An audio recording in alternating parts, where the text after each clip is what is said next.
there, Megan Jansen here with Employee Wellness Solutions Network. I'm really excited today to get into a very important topic around addiction in the workplace. And I have the pleasure of speaking with Isabelle Wettergren. She's in Northern California. She's a native Canadian. She's a national board certified health and wellness coach and addictions awareness facilitator. And I can't have a better person speaking about this than you. So thank you so much for taking a few minutes out of your busy day to spend with me. Thank you, Megan, for having me. It's an important topic, like you say, especially during the time of pandemic, where we're seeing an influx of people using coping behaviors that might turn maladaptive, and then we might find ourselves stuck with different larger problems. Absolutely. So let's get right into this. I like to kind of think of this as let's disrupt the conversation and squash the stigma around addiction in the workplace. And what better way than talking about it as real as we possibly can. Tell me a little bit before we get into it, why is this interesting to you? Why did you get into this way of sharing workplace wellness information around addiction?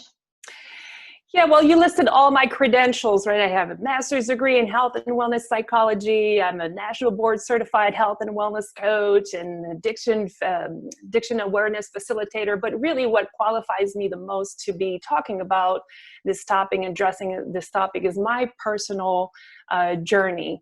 I have 12 years. I recently celebrated 12 years of recovery, and well, thank you.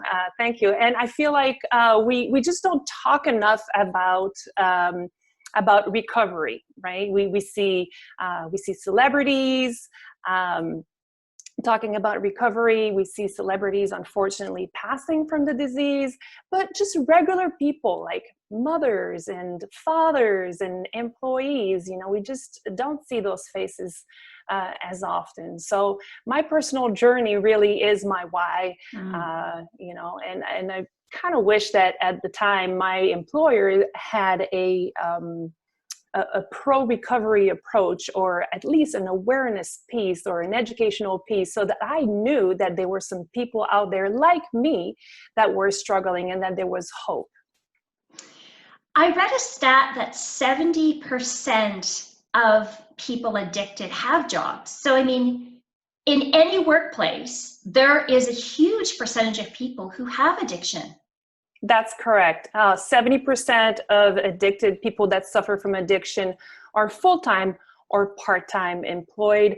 And this is something we've been talking a lot about mental health, right? Because it's mental health awareness, and we feel comfortable talking about stress and depression. Well, thank goodness we're starting to talk about those topics, because they're kind of interwoven. But the cost really to the industry, to the workplace, is a lower productivity, increased absenteeism, increased presenteeism, which, the person is on the job, but really is not productive, theft, accident, turnover, sexual harassment. So there's a big plethora of cost to the workplace in keeping the addiction silent. I also, in looking at this topic, and how addiction is not a moral failure, but a brain disease. Can you get into that a little bit more? Right. Well, thank you. The neuroscience industry, thank goodness for them. We've established, you can look at a SPECT scan of the brain, and the brain structure changes with addiction. In addiction, we're not just talking about methamphetamines or, the hard psychoactive drugs like cocaine and that kind of thing. Even caffeine and cigarette smoking will alter the brain structure. So when we're talking about addiction, we're not, exclusively talking about alcoholism or drug addiction. It's a big plethora. And right now there's, with the pandemic, we're seeing a lot of gaming addiction happening, online gambling addiction, and the Netflix addiction, where you don't even need to press play the next episode. It just rolls, and then you just get sucked in. And that's kind of one thing about addiction, right? You feel like you're losing control. There's a loss of control. and then the behavior continues, and then you're starting to have negative consequences. And despite all that, the behavior continues. Not because it's a lack of self-will on the individual or a moral failure like you identified, but rather a brain disease that is taking place. So how does one, this is a loaded question, but how does one, identify certain behaviors that they're involved in, and that cycle? I mean, use a Netflix or gaming or what have you. I also read that alcohol sales have skyrocketed over pandemic, which I thought is interesting. I mean, you drive by any liquor store and there's lineups all the way, all the way around the parking lot. But how do people, what are your thoughts on how do people actually identify with some of these behaviors and then get out of that cycle? Does it take some assistance? Does it take some help? I mean, obviously there are certain probably addictions that are more serious than others. What are your thoughts on that? Right. So it's important to understand the phases of addiction. So in the first place is where we experience the chemical pleasure. Is you're coming home and you're just wanting to unwind and you're having a glass of wine. It's the chemical pleasure. It's, there's nothing really wrong there. And then it becomes with chemical coping. Now it's the switch where at this point, the individual kind of develops the craving for more, right? May or may not be aware at that point that it's heading towards the chemical bondage. The chemical bondage is this point where the individual feels like he or she needs to consume, needs to continue the behavior. And, I'm just going to talk for myself, from my personal experience, but there came a time in my life where I didn't see my life with or without alcohol. And I did not know that there were people that did not use. I had not been exposed because, my upbringing and the people I was surrounding myself with were all users. We'd all have wine together and cocktails and that kind of thing. And that was part of the natural way of doing things. But my internal dialogue is really what led me to think, well, maybe I have a problem. And I had to reach out to, a therapist at the time who listened to me for about an hour, and he said, "Well, let's talk about your use of wine as a coping mechanism." Well, I just want to throw this out there because the CDC, the Center for Disease Control Prevention, defines excessive use of alcohol 8 drinks or more a week for women and 15 and more a week for men. So, I didn't have that information. So, the awareness and the education part is so important in assessing our own use. Great information. And I mean, if we were to take that and take it back to the workplace, what can employers do to really start to open this discussion? Right. So I think that employers sometimes are reluctant to addressing the topic for various reasons. Perhaps it's part of the culture of the workplace. In the Bay Area, we have a lot of organization that hire kids like right out of college, and they want to create this fun environment, and and there's free alcohol in the workplace. So that's one thing. Maybe they created this culture and now they need to undo the culture. Perhaps it's their personal use. Who knows? They don't want to address it because maybe they're going to feel like they're hypocrite, because if they're providing this information, it will force them to look at their own behavior. And oftentimes, I think like the majority of the time, it's just that the employers, the organization leaders, they don't have the words, they don't have the materials, they just don't know how to address it.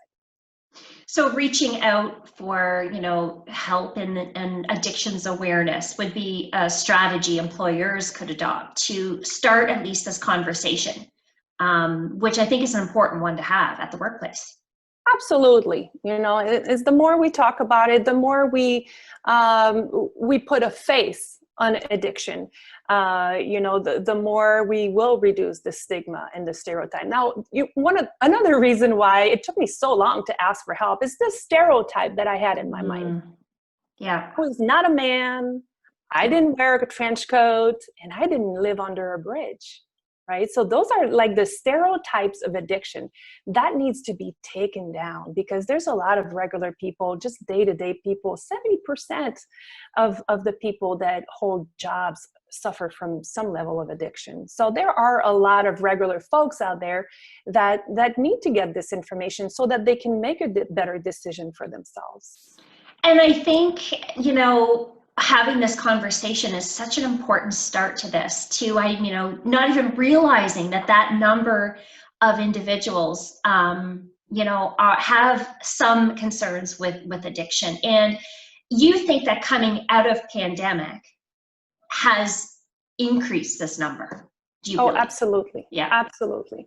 And the other thing that the employers need to think about within this pandemic is that, you know, reports need to be run, and, you know, your employees working from home, and they still have numbers to run and contracts to sign and sales to develop and relationships, but really the employer doesn't know necessarily what's going on at home.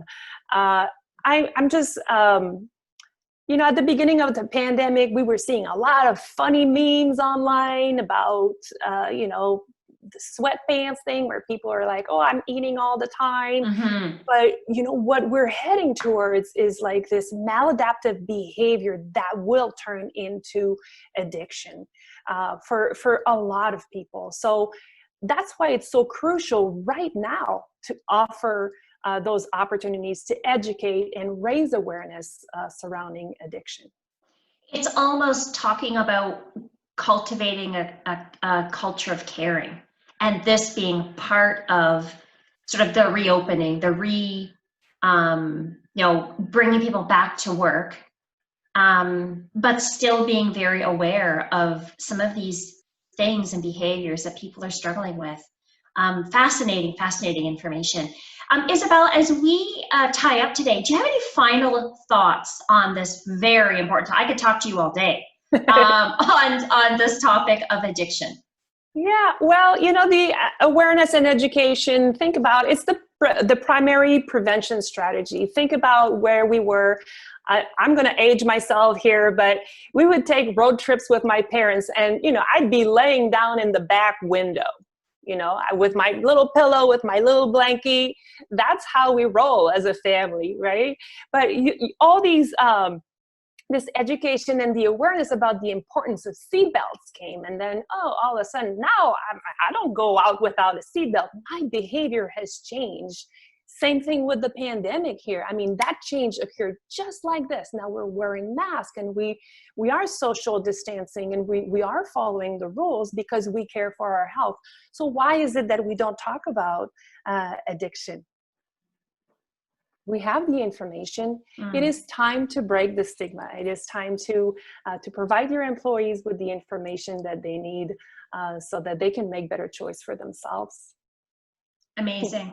Thank you so much, Isabelle, for sharing your insights, your wisdom, and really your sheer passion for this topic. I think it's just such a great conversation to get started. Thank you so much.